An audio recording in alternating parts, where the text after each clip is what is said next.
안녕하세요. 오늘 하나님께서 우리에게 주신 말씀은 누가복음 15장 25절부터 32절까지의 말씀입니다. 지금 잠시 성경책을 읽고요. 그리고 진행하면 좋을 것 같아요. 잠시 멈춰 주세요. 네, 그러면 다 읽으셨다고 이제 생각하고요. 바로 말씀을 나누고자 합니다. 조나단 에드워즈처럼 살 수는 없을까라는 책이 있습니다. 18세기에 이 미국에 엄청난 부흥을 일으켰던 인물인데요. 이 조나단 에드워즈는 하나님을 어떻게 기쁘게 할 것인가 고민을 하다가 70가지 결단문을 작성을 합니다. 그 책을 보면요, 이 70가지 결단문들의 내용이 나오는데요. 몇 가지를 한번 소개해 보겠습니다. 1번 결단문, 전생애 동안 최우선적으로 힘쓸 일, 나의 전생애 동안 하나님의 영광과 나 자신의 행복과 유익과 기쁨에 최상의 도움이 되는 것이면 무엇이든지 하자. 지금 당장이든지 아니면 지금부터 수많은 세월이 지나가든지 간에 시간은 전혀 고려하지 말자. 내가 부딪히게 될 어려움이 무엇이든지 간에 또한 그 어려움이 아무리 많고 아무리 크다 할지라도 그렇게 하자. 이게 1번 결단입니다. 또 37번은요. 매일 밤 잠자리에 들기 전 내가 게으름을 피웠는지, 내가 무슨 죄를 지었는지, 내가 나 자신을 부인했는지에 대해 자문해보자. 또한 매 주말, 매 월말, 매 연말에도 그렇게 하자. 40번, 먹고 마시는 일에 대한 반성. 매일 밤 잠자리에 들기 전에 먹고 마시는 일에 있어서 내가 할 수 있는 최선을 다했는지 자문해보자. 이런 식의 결단문을 70가지나 적어 놓습니다. 숨이 턱 막히지 않습니까? 근데 하필이면 제가 이 책을 읽다가 은혜를 받아버렸습니다. 그래서 그렇게 살아보려고 3일 동안 결단을 하고요. 온 힘을 다해서 발버둥을 칩니다. 3일이 지나면서 결론을 내립니다. 나는 조나단 에드워즈처럼 살 수 없구나. 온 힘을 다해서 씨름해도 마음이 안 따라가고요. 또 몸도 그렇게 부지런하게 살 수가 없었습니다. 그런데 더 큰 문제가 있었습니다. 3일이 지나니까요. 교만한 마음, 정죄하는 마음들이 제 안에서 스물스물 피어 올라왔다는 거죠. 다른 사람들보다 열심히 신앙생활을 했던 그 내가 저 사람들보다 훨씬 더 나은 사람이야. 이런 교만한 마음이 생겼습니다. 또 열심히 신앙생활 안 하는 다른 사람들에 대해서 나는 이렇게 열심히 사는데 너네는 왜 나처럼 이렇게 살지 않지? 부글부글 끓는 이런 감정들과 이 정죄의 마음들이 생긴 거죠. 오늘 본문에 나오는 첫째 아들이 사실은 이런 상황이었습니다. 우리가 잘 아는 이 돌아온 탕자, 이 둘째 아들이 아버지의 재산을 탕진하고 허랑방탕하게 잘 먹고 잘 놀다가 그러다가 이제 거지꼴이 되어서 돌아옵니다. 그런데 자신은 그동안 아버지를 열심히 섬긴 거죠. 명령을 한 번도 안 어겼다라고 스스로 얘기하고 있어요. 또 지금도 밭에서 일을 하다가 돌아오는 길입니다. 아마 동생이 집을 나가니까 동생 목까지 일을 하지 않았을까요? 그렇게 지내다가 돌아옵니다.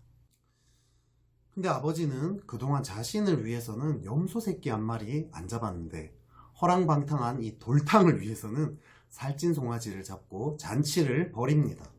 그 이야기를 들으면서 그동안 쌓여 있었던 이 교만과 분노가 일순간에 폭발해버린 거죠. 교회를 다니면서 가장 안타까운 일 중에 하나는 이것입니다. 교회에서 문제를 일으키고 사람들을 힘들게 하는 사람들을 보면요. 대부분 신앙생활을 열심히 하는 사람들입니다. 한 사람이 몸이 아파서 봉사를 못 나갔답니다. 그랬더니 전화가 와서 다짜고짜 왜 안 나왔냐고 막 화를 냅니다. 너무 서러운 마음에 사실 몸이 아파서 그랬다라고 이렇게 막 얘기하니까 나는 더 아파도 그래도 봉사했어 이러면서 예수님은 십자가도 지셨는데 너는 뭐냐? 막 이렇게 화를 냅니다. 이런 이야기를 들으면서요. 처음에는 저도요. 난 나중에 저러지 말아야지 이러면서 정죄를 했습니다. 근데 시간이 지날수록요. 나도 똑같구나 하는 걸 깨닫게 됩니다. 제 안에도요. 수많은 교만과 정죄가 존재합니다. 하루에도요. 수없이 사람에 대한 이 판단하는 생각들, 이 정죄하는 생각들이 이게 머릿속을 막 지나갑니다. 단지 말하지 않았을 뿐인 거죠. 만약 제 머릿속의 생각이 스피커처럼 흘러나온다면 끔찍합니다. 안 목사님 저런 사람이었어? 아마 저는 이 자리에 서지 못할 것입니다. 그렇다면 큰아들은 왜 이렇게 되었을까요? 저는 왜 조나단 에드워즈처럼 살고 싶었을까요? 왜 그런 노력을 하고 그러면서 정죄하고 교만할 거면 왜 그런 짓을 할까요? 한마디로 말하자면 주님께 사랑받고 싶었기 때문입니다. 다른 이보다 교만해지고 정죄하는 이 우리 존재의 깊은 곳을 들여다보면요, 사실은 사랑받고 싶어서 그렇다는 걸 알게 됩니다. 나 이렇게 열심히 헌신했으니까 이런 나를 좀 알아줘. 나 이렇게 열심히 헌신했으니까 나 좀 사랑해줘. 나 이렇게 부지런히 살았으니까 저 게으른 사람보다 나 더 사랑받을 만한 가치가 있는 존재야. 나 사랑받으려고 이렇게 발버둥치는데 왜 쟤는 아무것도 안 하고 허랑방탕하게 저렇게 저렇게 사는 주제에 아버지는 왜 저런 놈을 위해서 살찐 송아지까지 잡아주지? 으악! 이렇게 되는 거죠. 이 모든 것은 사랑받고자 하는 갈망 때문입니다. 우리가 교만해지고 정죄하는 마음이 들 때 우리가 해야 될 첫 번째 일은 교만하지 않게 해주세요. 정죄하는 마음을 사라지게 해주세요. 이런 게 아닙니다. 사실은 저 정말 사랑받고 싶었어요. 이것을 고백하는 것입니다. 기도로요, 깊이 들어가서 내 안에 그 깊은 곳에 사랑받고 싶었던 그 갈망, 그것을 대면하는 것입니다. 교만하고 정죄했지만 사실은 그 이면에 외로웠던 마음들, 사실은 상처받았던 마음들, 또 사랑받고 싶었던 그 마음들, 그 내 마음의 깊은 곳을 대면하는 거예요. 교만과 이 정죄, 이것은요 사실 우리를 그 깊은 기도로 초대하는 초대장입니다. 오늘 아버지는 이렇게 이야기합니다. 예, 너는 항상 나와 함께 있으니 내 것이 다 내 것이로되 라고 이야기합니다.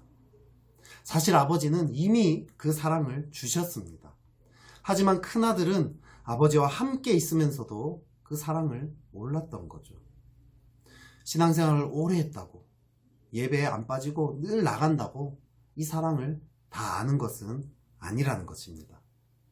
기도 가운데 내 마음속에 사랑받고자 하는 그 깊은 갈망을 매일매일 대면하지 않으면 우리는 평생을 큰아들처럼 살 수 있습니다. 아버지와 함께 살지만 그 사랑을 알지 못한다는 거죠.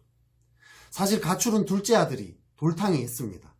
하지만 큰아들도 몸은 집에 있지만 마음은 가출한 채 신앙생활을 하고 있었던 거죠. 그렇다면 이 깊은 갈망을 대면하고 아버지의 그 이미 주신 그 사랑을 깨달은 사람은 어떤 특징이 나타날까요? 나는 정말 그런 사람인지, 사랑을 아는지 모르는지 어떻게 알 수 있을까요? 그거는 기쁨이 있느냐를 보면 알 수 있습니다. 사랑을 받기 위해서 신앙생활을 하는 게 아니라 이제 사랑하기 때문에 신앙생활을 하는 사람은요, 기쁨이 있습니다. 오늘 아버지는요, 즐거워하고 기뻐하는 것이 마땅하다라고 이야기를 합니다. 이 아버지의 기쁨이 나의 기쁨이 되는 거죠. 아내와 데이트할 때요, 밤새도록 잠도 안 자고 막 손편지를 썼습니다. 그런데도 기쁨이 넘쳤어요. 피곤한데. 장거리 연애를 하면서 헤어지기 싫어서 마지막 기차를 타고 돌아갔어요. 서울역에 도착하니까 지하철 그 시간까지 시간이 안 맞아서 2시간을 서울역에서 그냥 버텨야 되는 거예요. 너무 피곤한 가운데 비몽사몽간에 있는데도 막 기쁨이 넘쳤어요. 왜? 헤어질 때 아내가 너무 행복한 표정으로 돌아가는 걸 봤기 때문에, 그 아내의 기쁨이 곧 나의 기쁨이었기 때문에, 사랑하기 때문에 그것은 저의 기쁨이 된 거죠. 큰아들은요, 나쁜 사람이기 때문에, 태생적으로 나쁜 사람이어서 교만해지고 정죄하는 것이 아니었습니다.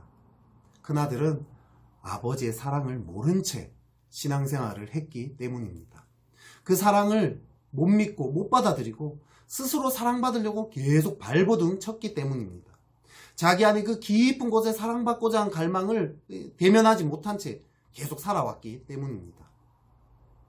우리 안에 깊은 곳에 외롭고 상처받았고 사랑받고자 하는 그 갈망을 대면해 봅시다. 그리고 그런 나를 이미 사랑하신 그 십자가의 사랑 가운데 깊이 나아가 봅시다. 그래서요, 내가 이미 사랑받았구나, 그래서 나도 이제 사랑받기 위해서가 아니라 지금 이 모습 이대로 그냥 주님을 사랑하기 때문에 주님께 내 삶을 드리자. 그래서 기쁨이 넘쳐나는, 기쁨이 흘러 넘쳐나는 그런 신앙생활 하기를 축복합니다. 이 코로나로 인해서 힘든 이 시기 가운데 하나님이 주시는 그 놀라운 기쁨, 세상이 알 수 없는 그 기쁨으로 기쁘게 살아갈 수 있는 그런 저와 여러분 되기를 축복합니다. 감사합니다. 그러면 오늘 이 내용을 가지고 우리 함께 기도합시다. 내 안에 외롭고 상처받았고 혹시 사랑받고 싶은 그 마음이 혹시 느껴진다라면, 내가 요즘 신앙생활이 정죄하고 판단만 하고 있는 것 같다라면, 교만해진 것 같다라면 이 시간 그 마음 이면에 있는 저의 이 사랑받고 싶은 마음을 대면하게 해주십시오. 하나님 깨닫게 해주십시오. 알게 해주십시오. 그래서 주님이 이미 주신 그 사랑을 경험하기를 원합니다. 그 사랑 안에 깊이 거하기를 원합니다. 기쁨으로 신앙생활 하기를 원합니다. 우리 같이 기도하면 좋겠습니다. 또한 이 시간에 같이 기도할 때요, 코로나로 인해서 고통당하는 사람들을 위해서, 또 코로나로 인해서 많이 수고하는 분들이 지혜와 힘들을 더하여 달라고, 또 이 전 세계적으로 확장되고 있는 이 상황 가운데 백신이 속히 개발되게 해주시고 하나님의 은혜로 말미암아 이 모든 것들이 속히 잠잠게 되어지게 해달라고, 그리고 무엇보다도요, 이 시기 가운데 여전히 사랑하시는 주님이 우리에게 말씀하시는 게 있을 거예요. 그 음성을 함께 듣게 해달라고 우리 같이 잠시 한번 기도해 볼까요? 같이 기도하겠습니다. 제가 그러면 이제 대표로 한번 기도하고 마치겠습니다. 하나님 아버지, 우리를 사랑하시는 주님의 사랑을 우리가 알게 해주십시오. 사랑을 잃어버리고 혹시 교만과 정죄로만 있는 우리 마음, 주여 그 마음 이면에 있는 우리의 외로운 마음, 상한 마음들, 또 우리 안에 그 깊은 사랑받고 싶은 마음들 우리가 깨닫게 하시고 대면하게 하시고 그 마음을 가지고 주께로 나아갈 수 있도록 도와주십시오. 그래서 주님이 이미 주신 그 사랑을 깊이 경험할 수 있도록 주님 기름을 부어 주시옵소서. 주님, 또 코로나로 인해 참 온 세상이 참 고통을 당하고 있습니다. 이 시기 가운데 우리와 함께 고통당하시는 주님의 그 사랑을 알게 하시고, 또 하나님 아버지, 이 고통을 속히 그칠 수 있는 주의 그 능력과 지혜가 임하게 하시고, 주님 또 이 시기를 통해 우리에게 말씀하시는 주의 음성을 듣게 하여 주시옵소서.